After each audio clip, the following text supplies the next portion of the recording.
Hey, what's up, guys? This is Andrew Smirsek with Combat Training. I'm here with my girlfriend, Ashley. Hi. I don't know what to say. We just want to record a podcast for you on the way out to Aries training facility.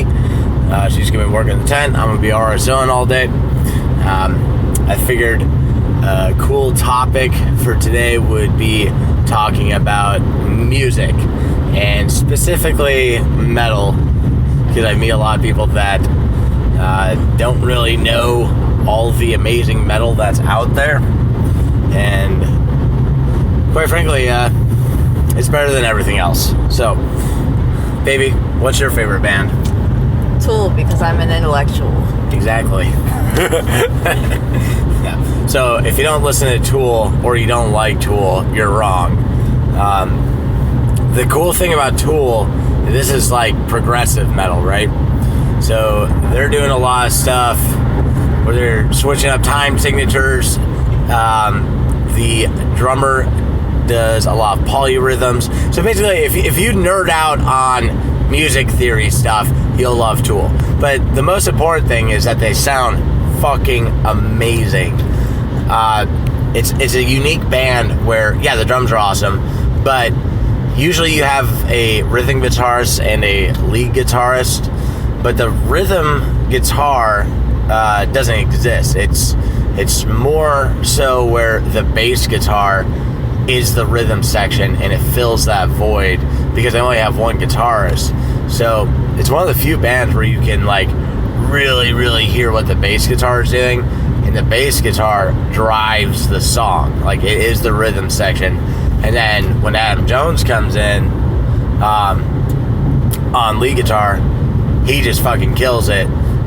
And the other cool thing with Tool too is that a lot of their bigger songs, like Schism, you know, the riffs really are not that complicated, or especially like sober, you know, din it. Stop. I'm pretty good at it. But yeah, Tool is awesome, and you got these different level of intelligence, like Ashley was saying. There's basically like, you know, graduate high school, graduate college, you get a doctorate degree, and then I listen to Tool at the top. Maybe what's your favorite band? I got, well, I have Lamb of God tattooed to my shoulder. They're actually the Wake Warbird from their album art tattooed to my shoulder. And I have to say it pretty much, Lamb of God's my favorite. There's also, up there is Slayer and All Shall Perish. I also love, man, I fucking love Job for a Cowboy too. But when we're looking at bands like that, all right, let's go to the beginning. So there was rock and roll, and then there was Black Sabbath. Black Sabbath is the original metal, and that's where you hear Tony Iommi's guitar work is like the biggest factor for Black Sabbath. There's just, his riffs were so dark and so outstandingly brutal, but yet again they were simple riffs, just very well put together, very catchy, and it was groundbreaking. And to this day, there's a lot of bands that have, you know, like modern doom metal tries to emulate Black Sabbath, but no one has ever been able to do it the same.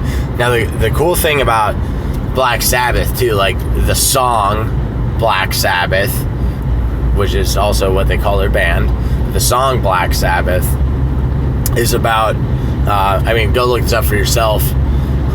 Maybe I'm not remembering this right, but as far as I remember, Tony Iommi had a satanic Bible, and he woke up, he was like, his friend left it at his house, or he was borrowing it or something, but he had a satanic Bible at his house, and he woke up at night, he saw this cloudy, shadowy figure, not a shadow person, that's different, but it was a big cloudy shit in the corner of his room, and he ran over, he took that Bible, he threw it away, and then they wrote the song Black Sabbath, which was like about that night,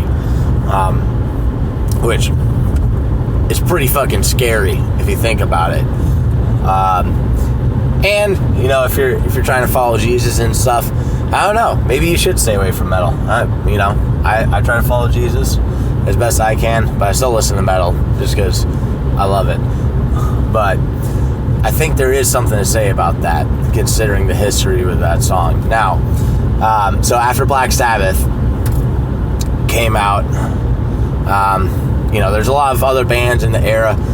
You got like Judas Priest, but like as for the stuff I listen to and the bands that you should be checking out. Breaking the law, breaking the law. Wow. Breaking the law, breaking the law. Wow.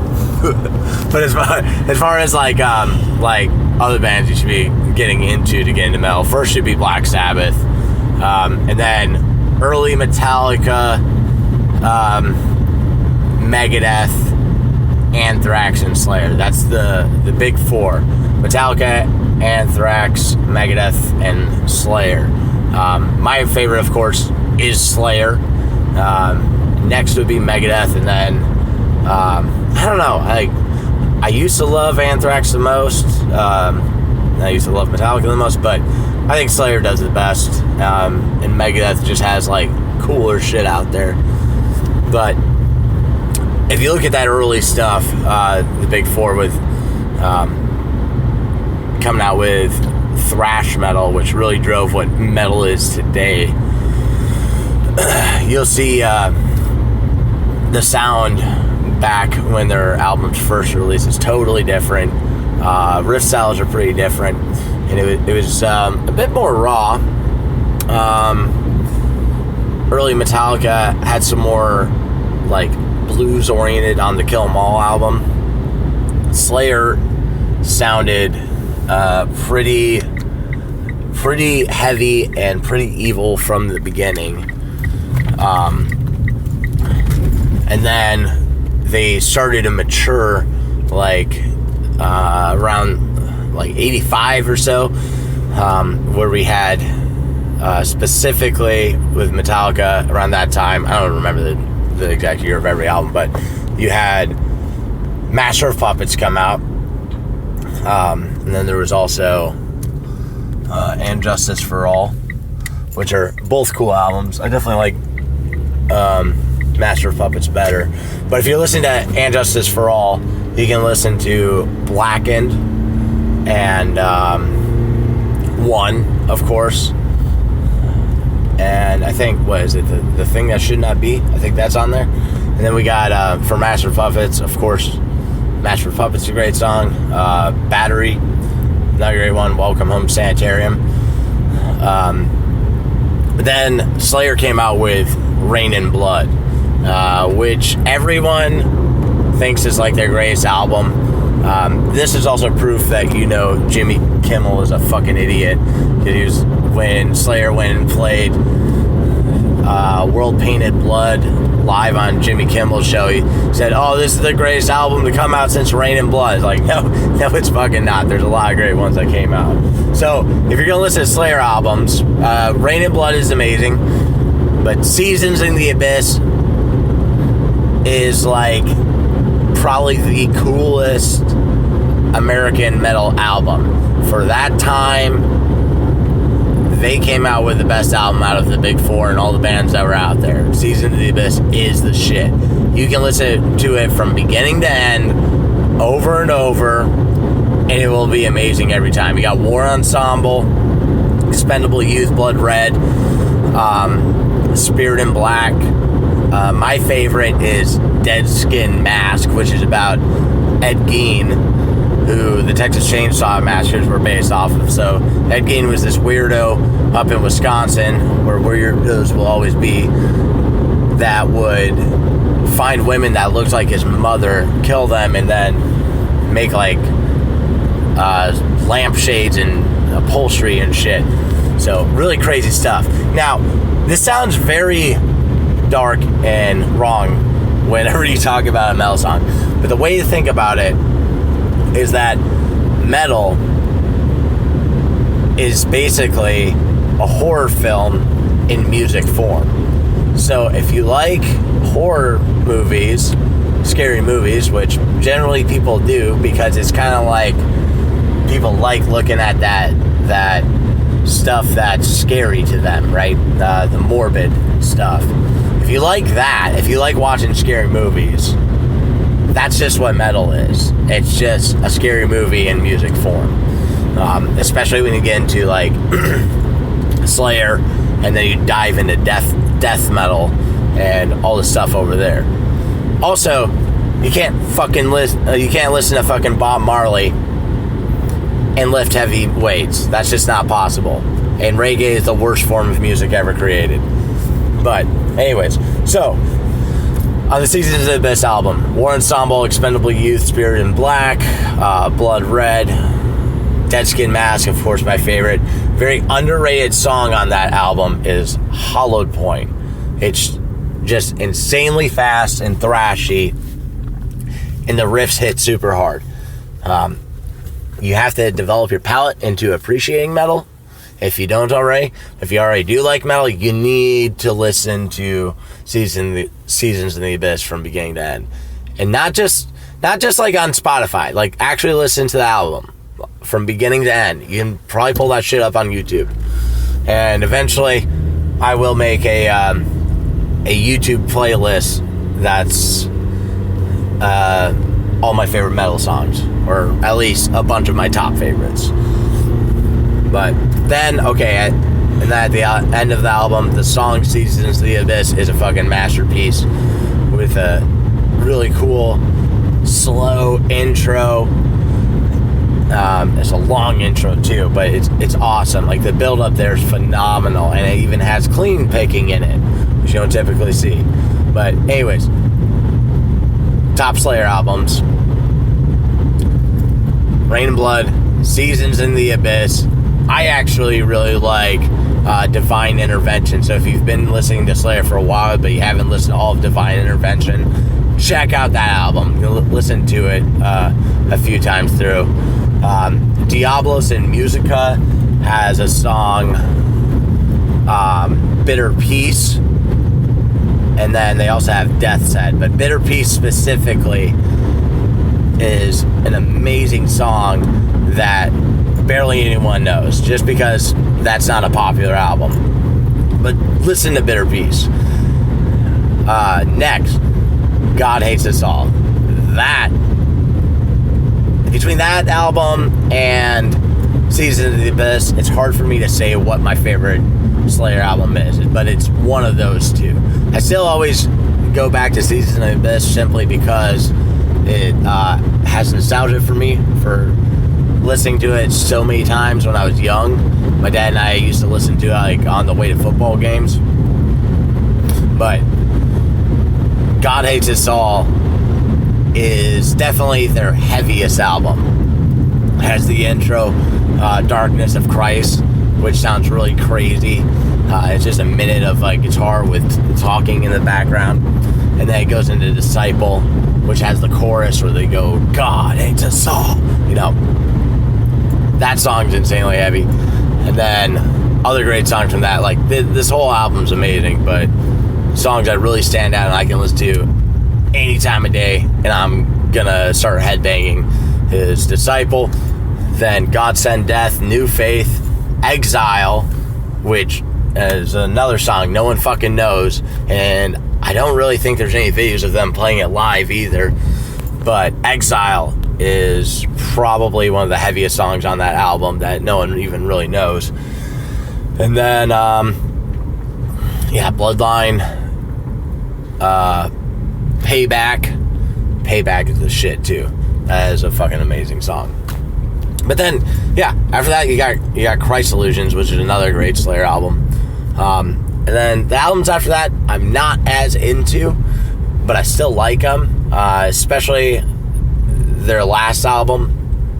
I did like it, and seeing that shit live was a lot better. But after Christ Illusions, the one thing I don't really like is how their guitar tone changed a little bit. I play guitar, so I'm really big on hearing those good tones, and that's also why I hate music on the radio, because I don't know, the guitar tone always sounds like shit. It's basically pop music, and it's straight trash. But hey, that's all the Slayer stuff.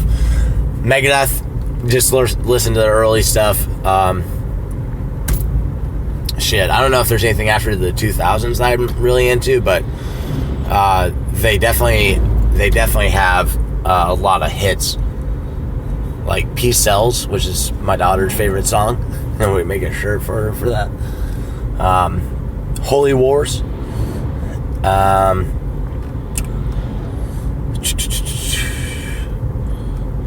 What was that? Set the World on Fire. What is that song? Ah, shit. Well, Hook and Mouth is the best.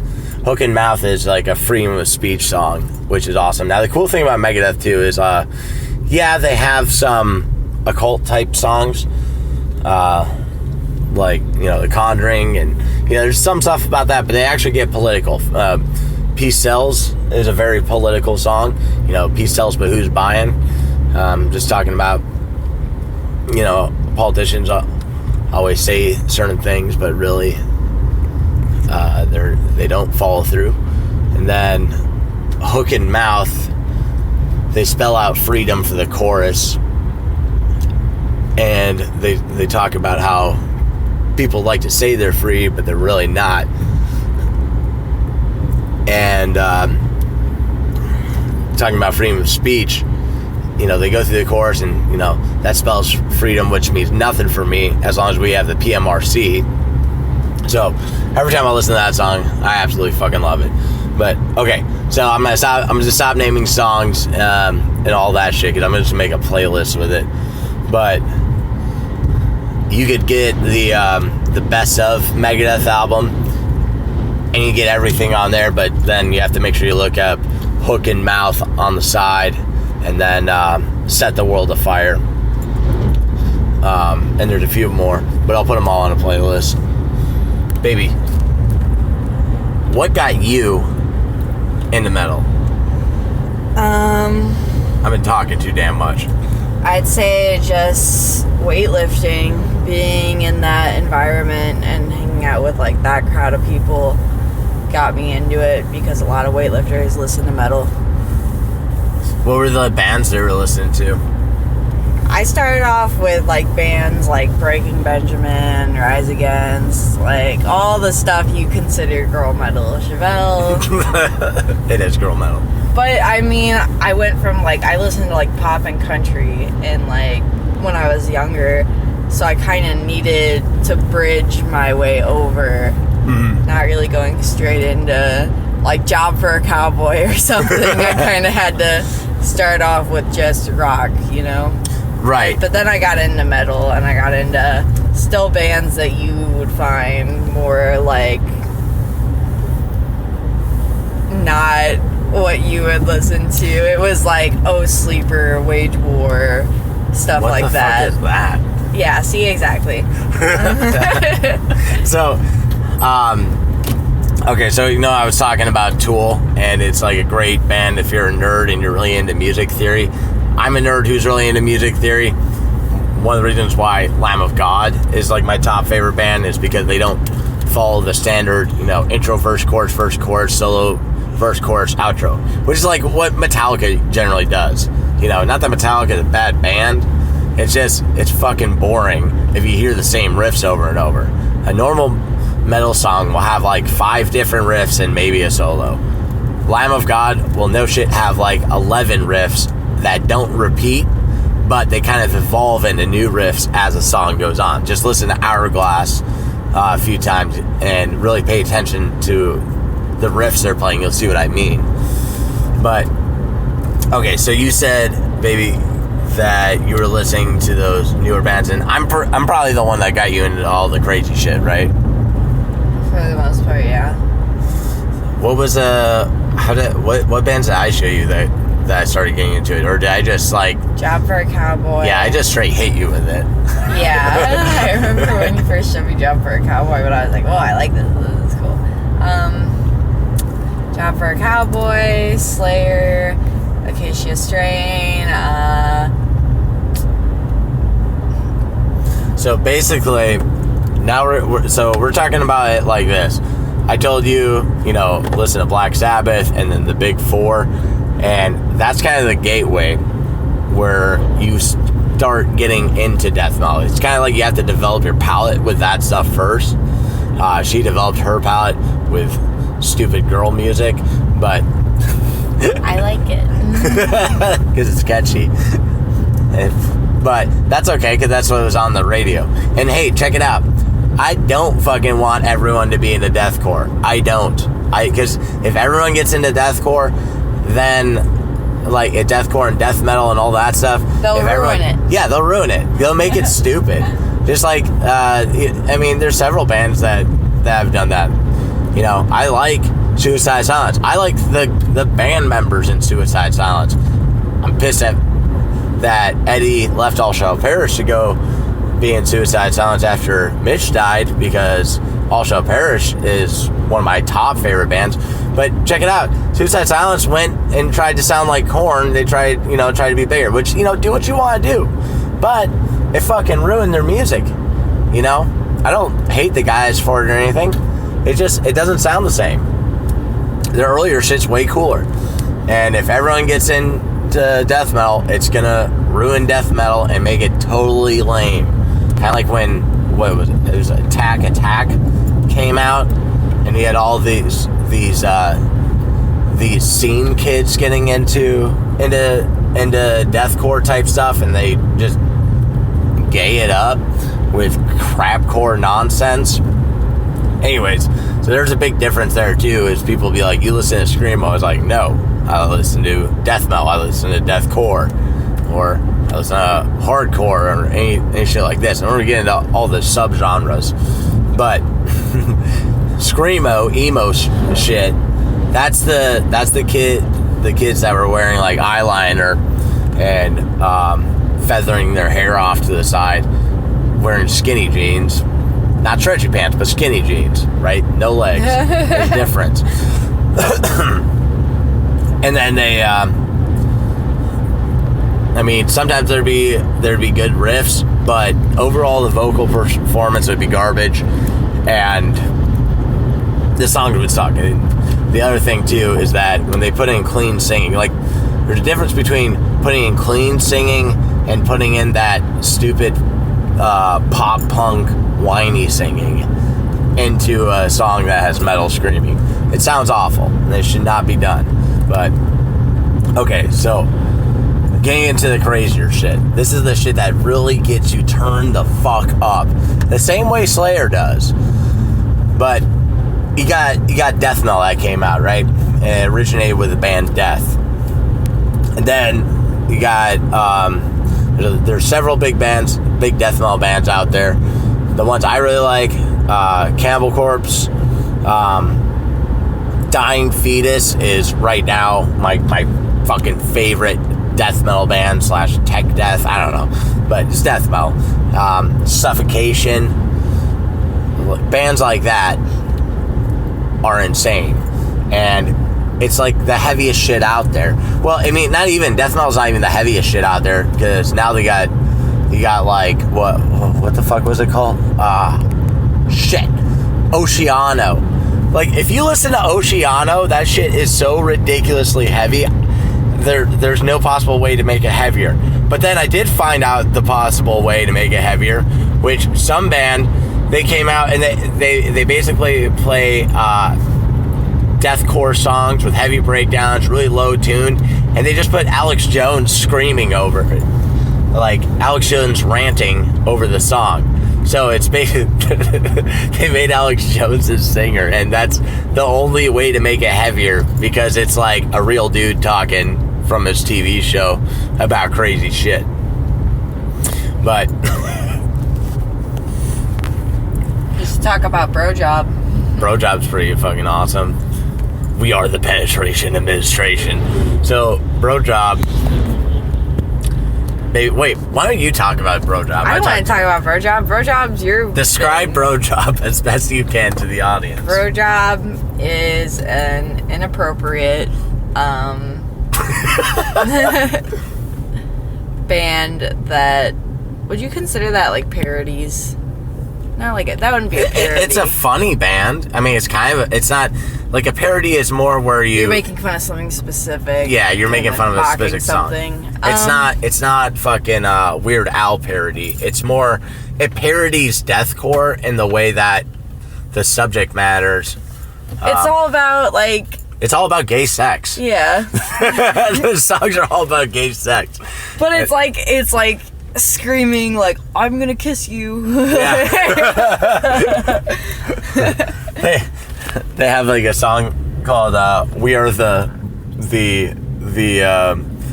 Boyfriend Stealers. It's just and it's like anytime you watch one of their videos, they put the lyrics on the screen, which so that's one thing. You can't understand what they're saying in most death metal and deathcore, all right? And that's not the point of them screaming. The point of them screaming is to add another layer of aggression and emotion to their songs. But anyways, with BROJOB, they put the lyrics on the screen, and it's all the most horrific gay sex shit you could think of. Listen to the song Teeny Weeny, though. That one's not about gay sex. It's about having a little wiener. But that song is fucking hilarious. I could literally listen to that intro 100 times in a day, and I would bust out laughing every single time. We like to play the Do Not Laugh game, where I annoy Ashley, and one way I like to do it is I just, God damn, change your fucking brake pads. Anyways, so we have this game where I like to annoy Ashley, and I'll just play the intro to Teeny Weeny over and over. But yeah, BROJOB's fucking hilarious. You should check them out. God, what's another funny death metal band? You got. It's not death metal, but Green Jelly. They have. Yeah, what's the one with the little? Three Little Pigs. No, not that. Wait, what's that's that not one? that funny. Well, the one with the little God damn, dude. what's your attitude like? No, the troll dude. That's the lead singer. And then in the song, like the girl goes for the other guy, and then he's all sad, but like he's a troll or something. Yeah, no, he's a goblin. I forget. Yeah. It's like fuck. Goblicon or some shit. I don't know. But yeah, just look up goblin metal. You'll find that. That shit's hilarious too. Which I like that too, because there's all these like Viking metal bands and stuff, which like I'm not hating on them. Like I actually like some Amon Amarth songs, but I don't know. You have to be really good if you're from Europe for me to like you. Like, because I pretty much just I'm such a Western chauvinist that I'm like, all the best metal is from America. but basically there's a lot of gimmicky shit out there. Like, I don't know. Any band that wears masks, I'm generally like, why the fuck are you listening to that? You know, like I don't like Slipknot. I mean, any band that's out there doing what they love, I support that, but like I'm not into that shit. I like Slipknot. You're gay. But Behemoth, right now, as far as European metal bands go, holy shit, Behemoth is heavy. I've been listening to nothing but Behemoth. And again, you have to really have developed your palate to get into bands like that, because Behemoth is black metal. So when people think about like the crazy satanic people that listen to metal or that write metal songs, like Behemoth is actually it. Although I don't think they really worship Satan. I think they might just be atheists that, put on the stuff to put on a show and piss off the Catholic Church. But Behemoth is fucking crazy heavy. Now, with black metal, that's straight satanic music. Black metal, they'll put on what's called corpse paint. They put white all over their face, and then they put the black around their eyes and exaggerate certain features to make themselves look more evil.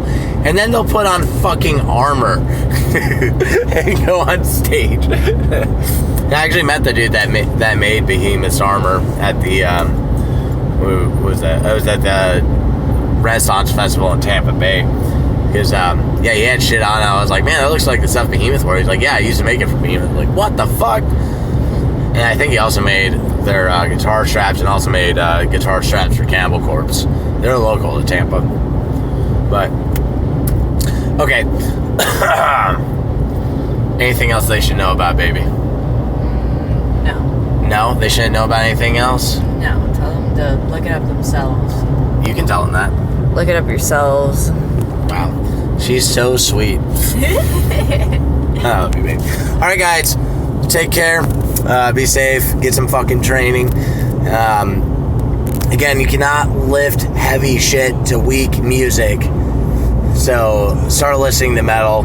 I'll make that playlist That's like eventually. when I'd be at weightlifting practice, some of the girls would try to play like Drake and stuff, and I'd be like, no. I'd rather smack my balls with a hammer than listen to Drake. I just changed it because I was like, I lift the most. I get to pick the music. Fight me, bitch. All right, guys. Take care. Be safe. And keep fighting communism.